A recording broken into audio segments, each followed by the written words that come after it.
কথা ছিল ৩০ বছর সেবা দেয়ার, অথচ ১০ বছরের মাথায় ৬৫০ কোটি টাকার ডেমু ট্রেন ভাঙারি হিসেবে বিক্রির পরিকল্পনা চলছে। নষ্ট ডেমুগুলো মেরামতের সক্ষমতা না থাকায় এই সিদ্ধান্ত নিয়েছে রেলওয়ে।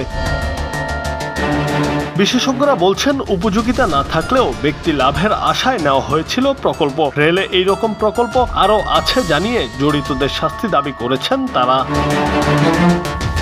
কমলাপুরে দেখা যায়, ঘন জঙ্গলে খোলা আকাশের নিচে পড়ে আছে এক একটি ট্রেন। দেখতে নতুন হলেও খসে পড়েছে বিভিন্ন যন্ত্রাংশ।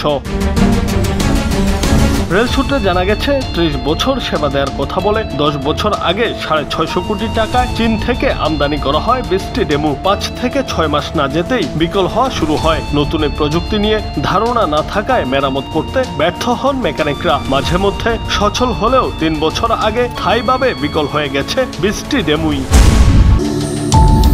রেলকর্মীরা বলছেন, ডেমু মেরামতের কোনো ওয়ার্কশপ না বানিয়ে কেনা হয় ট্রেন। ছিল না রক্ষণাবেক্ষণের বন্দোবস্ত। ডেমু সম্পর্কে কোনো ট্রেনিংও দেওয়া হয়নি তাদের। এমনকি দেশীয় বাজারে এর কোনো যন্ত্রাংশও পাওয়া যায় না। ফলে কয়েকবার মেরামতের উদ্যোগ নিয়েও ব্যর্থ তারা। ৬৫০ কোটি টাকার সম্পদ নষ্ট হওয়ার পর ডেমু মেরামতের সক্ষমতা না থাকার কথা স্বীকার করে রেলওয়ে মহাপরিচালক আফজাল হোসেন বলেছেন, এগুলো নিলামে বিক্রির পরিকল্পনা চলছে। জুনায়েদ আহমেদ, বাংলা টিভি।